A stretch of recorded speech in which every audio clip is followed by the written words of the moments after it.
St. John Pride, July 26, 2003. The city's first Pride Parade is a triumph. St. John, New Brunswick.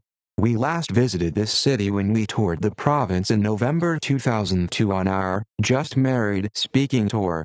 We worked with incredible local volunteers from across the province who arranged our speaking engagements, organized media coverage, and provided transportation within the province. In St. John, we found a community composed of many individuals who had long been struggling to advance human rights in their province and city. People were motivated and committed to bring about change, but they were struggling to find a collective voice to counter conservative elements that cast a pall over the city. Local St. John advocates told us of a pride parade in Moncton, another city in New Brunswick. The growing success of Moncton's pride activities was a source of inspiration for many in St. John. If the rainbow could shine brightly in Moncton, perhaps the prism of hope could break through the fog of oppression in the province's port city. In early February, Judith Minard, a co-founder, with Wayne Harrison, of the St. John chapter of PFLAG, used a monthly PFLAG meeting to declare it was time that the city launched its first Pride Week of celebrations, including a parade. Everyone was enthusiastic but skeptical that we would actually have people to march in the parade, reported the city's alternative news weekly, Here, July 17, 2003. She was determined to march in the parade even if it was just her. Then local Member of Parliament Elsie Wayne stood in Parliament and said, "When it comes to people who wish to live together, whether they are women or men, why do they have to be out here in the public always wanting to call it marriage? Why are they in parades? If they are going to live together, they can go live together and shut up about it." Her intolerance ignited a furor in St. John and across Canada. "I think most Canadians feel we should not have to tolerate bigotry in Canada," said fellow Conservative MP Scott Bryson, The National Post, May 9, 2003. Elsie's statements are an embarrassment. "We arrived in St. John under conditions that were less than ideal, figuratively and literally. Our flight was almost diverted to Fredericton, New Brunswick, due to low visibility.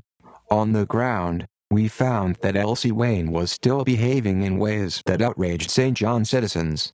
The MP's ongoing prejudice was in evidence by her refusal to meet with a group of concerned citizens to discuss issues. But there were rays of hope. Earlier in the week, about 80 people attended the raising of a pride flag that flew over the city for the first time, a sight that some thought they would never see in these times. Then, on July 21, Mayor Shirley McAlary read a proclamation supporting gay pride celebrations. "In my mind, I believe I'm there for all of St. John," the mayor told Here magazine. "This city is open to all people."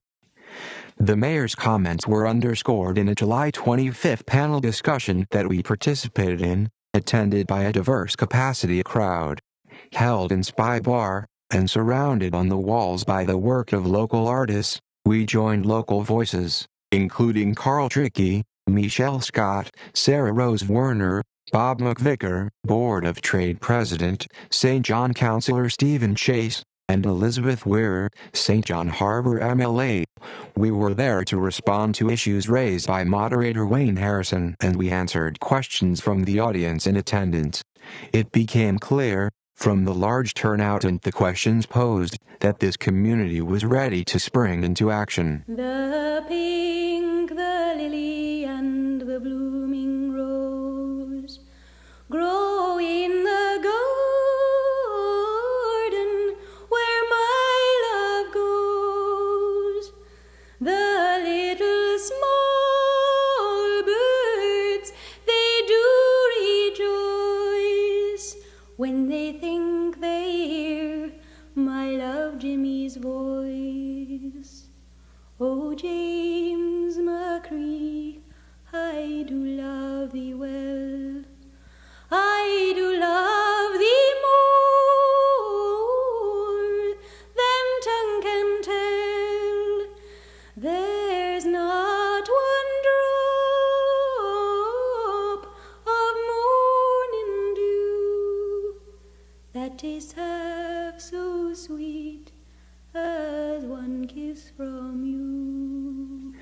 The next morning, for the first time in 2 weeks, the city woke up to clear skies and sunshine.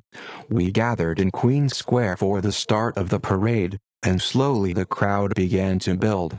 Nobody knew how many people would actually show up, or if bigots motivated by Elsie Wayne would protest against equality in same-sex marriage.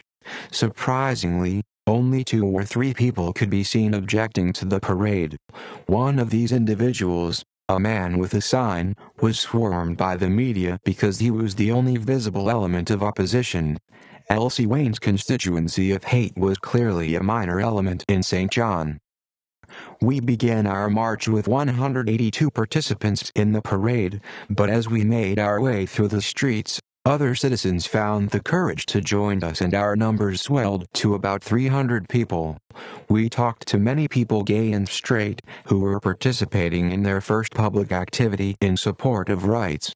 The joy and exhilaration in the crowd was unlike any other event we have attended, as fear and apprehension gave way to joy and liberation. People on the street, young and old, gathered to wave, cheer, flash victory signs with their fingers and join in the celebration. Parents with children, shopkeepers, senior citizens, the diversity of the crowd and the support they offered was an uplifting surprise for all of us. It reached a climax when we approached a large crowd gathered at King's Square. Police and media reported the throng to be about 1,500 people. The day was also a statement about what the Maritimes is all about. It is a region where cities and provinces support one another. A large contingent was in town from Halifax, Nova Scotia, including a group from Atlantic Canada Leather Society, Don Tabor from EGLE, and Raymond Tavel, co-chair of Halifax Pride. Marriage advocates Art and Wayne Toole traveled from Moncton with friends, while others came from Prince Edward Island. It was a triumph over Elsie Wayne and her kind. Following the victory lap around town, the marchers looped back towards Queen's Square, where everyone gathered for speeches and entertainment. There were difficulties with the sound system, but the crowd was patient while things were worked out. After failing to power the system with a gas generator, a series of extension cords was used to run a line to a nearby house, but that was also unsuccessful. Nothing, however, could stop the enthusiasm of the crowd or those who were scheduled to appear. Speakers shouted out over the crowd and lip-syncers, including Halifax Pride Ambassador Ryan Stevens, performed to soundtracks played from a car audio system. It was an amazing experience, one that we will never forget.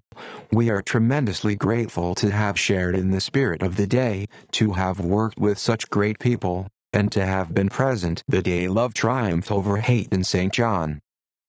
When I walked up Sydney Street and came around to King's Square, the reception that people gave the Pride Day parade, it absolutely surprised me and delighted me. In fact, it almost made me speechless, said MPP Elizabeth Weir. What a statement about what this city really is all about. We wish to extend our sincere thanks to Daniel Jardine and Jason Burns, and Port City Rainbow Pride for inviting us to be Grand Marshals in the inaugural St. John Pride Parade, Carl Trickey and Jim Crooks, Mahogany Manor for their generous hospitality and the provision of air transportation, Wayne Harrison and Ross Leavitt for their gracious hospitality and ground transportation, the people of St. John, and supporters who were visiting alongside us. This report was from Kevin Bourassa and Joe Varnell, the world's first legally married gay couple, and first appeared on the historical website, equalmarriage.ca. When a farmer in Maine surveys his grain with a grim and worried frown, you can bet he's not alone in hoping that the rain will soon come down. For Farmer Ivan in Smolensk is an equally worried guy, 'cause all his grain needs the very same rain and it comes from the very same sky. It's the same all over where the four winds blow. Though east is east and west is west, what's human is human, just all the rest. No matter where you may go. When a mother in Spain sings a soft refrain that says, sweet baby mine, it's a thing Mei Lin out in Tientsin will understand just fine. She's got a baby of her own and she loves it just as dear. She'd walk a mile for that tiny smile and she'd kiss away each tear. It's the same all over, where the four winds blow. Though east is east and west is west, what's human is human like all the rest, no matter where you may go. When Joe Lacolle in Montreal begins to sneeze and squirm, the thing that's got into his blood is a universal germ. With improvement in communications there may come a day he'll sneeze and hear from 10,000 miles away. It's the same all over, where the four winds blow. Though east is east and west is west, what's human is human like all the rest, no matter where you may go. When Daisy Brown in London town is fretting 'cause hubby is late, Mrs. Fenson in Stockholm is busy reheating her husband's plate.